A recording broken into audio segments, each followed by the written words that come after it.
একটি ছোট গ্রামে বাস করতেন এক গরিব কৃষক।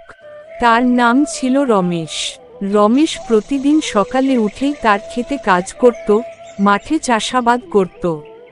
সে নিজের জন্য খুব বেশি কিছু আশা করত না, শুধু নিজের খাওয়া এবং পরিবারের জন্য কাজ করত। একদিন গ্রামে একটি অনুষ্ঠান আয়োজন করা হয়েছিল, যেখানে গ্রামের লোকেরা তাদের জীবনের গল্প শেয়ার করত। রমেশও তার গল্প শোনাতে গেল। সে বলেছিল, আমি সব সময় মাঠে কাজ করি, কিন্তু কখনো বড় কিছু পাইনি। তবে আমি জানি, কঠোর পরিশ্রমের মাধ্যমে আমি আমার পরিবারকে ভালো রাখতে পারি।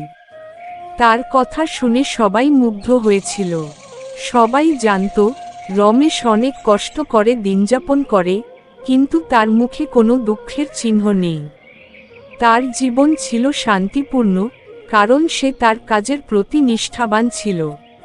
গ্রামবাসীরা তার কথায় অনুপ্রাণিত হয়ে নিজেদের জীবনধারাকে আরও সুন্দর করে গড়ে তুলতে শিখেছিল। রমেশ সেই দিনের পর থেকে গ্রামের মধ্যে এক আদর্শ কৃষক হিসেবে পরিচিত হয়ে উঠেছিল।